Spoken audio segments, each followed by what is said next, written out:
Hi, I'm Rod Reuven Bryant here with YPS Yeshiva Perchei Shoshanim's class on Noahide mitzvot and lifestyle course. I hope you have been enjoying the class, and we, of course, would like you to take time to add questions in the chat box and give me at least 24 hours to answer them. Sometimes the schedule gets a little busy and I'm not able to answer them.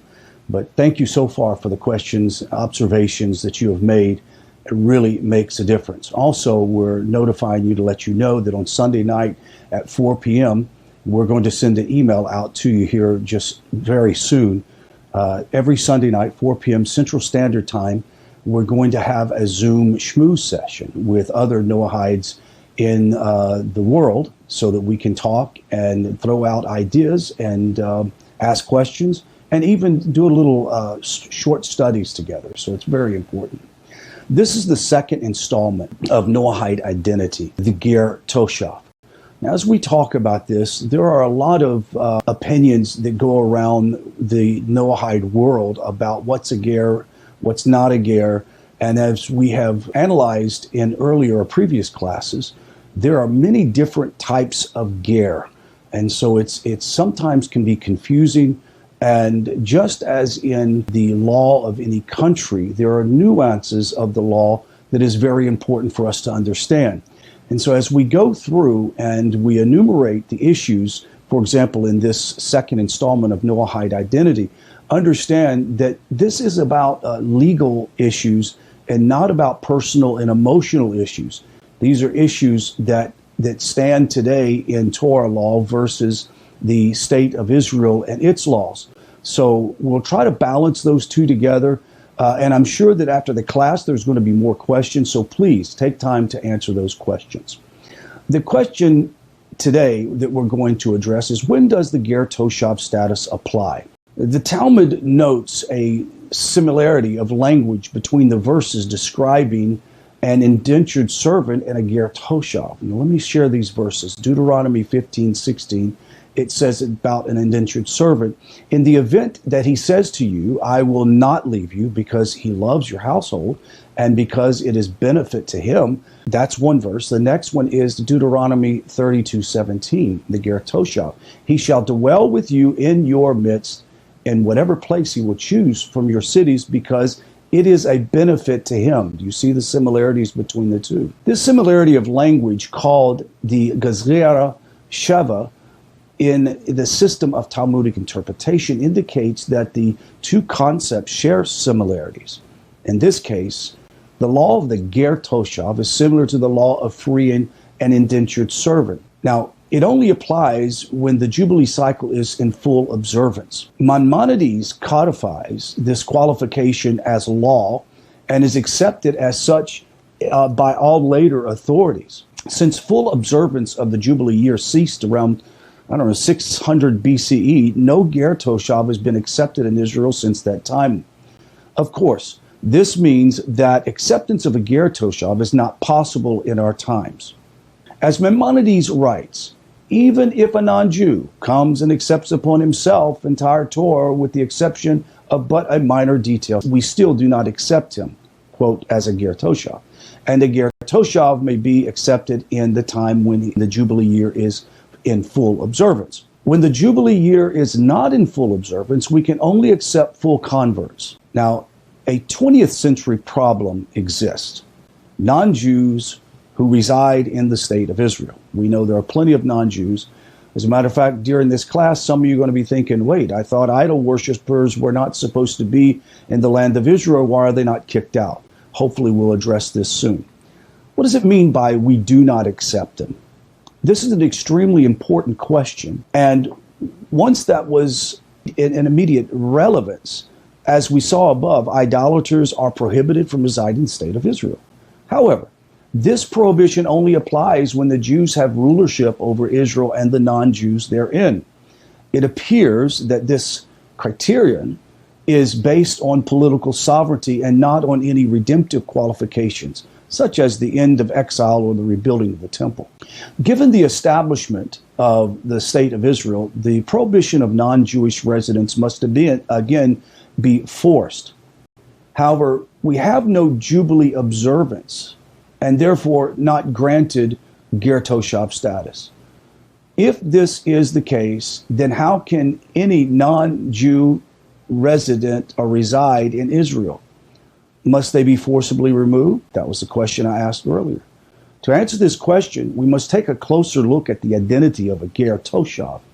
Becoming a Ger Toshav has three broad effects on a non-Jew. Number one, he is granted permission to reside in the state of Israel. Number two, he becomes entitled to support from the Jewish community. And number three, he is treated differently from an idolater in regards with many laws. A basic reading of Maimonides' statement of the laws pertaining to a Ger Toshav implies that acceptance of the 7 Noahide laws before Beis Din is needed to convey all of the three effects. This, as according to Maimonides' interpretation, is closed and sealed, failing to explain what is meant by "we do not accept." Quote, "We do not accept Ger Toshav unless the Jubilee year is observed," nor what is to be done with the mitzvot of a Ger Toshav. Rather, these are the mitzvot that are not in effect when the Jubilee is not observed. Some of them create leniency for him, that is the non-Jew, and in some create stringency.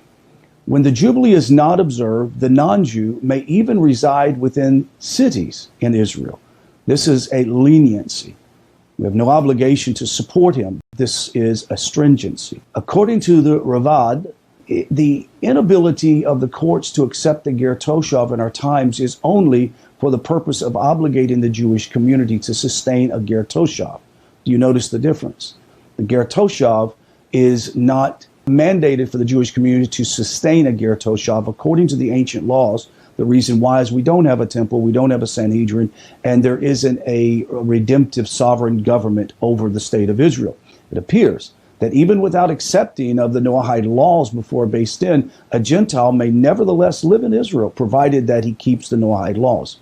This is also the understanding of Tosafot and Rashba and the Kesef Mishnah. The Kesef Mishnah explains, however, that a careful reading of Maimonides reveals that Maimonides would even agree with the Ravad, that acceptance before Beis Din is only needed for the sake of entitling the non-Jew to support. It is not needed to allow a non-Jew to live in the state of Israel, in Israel.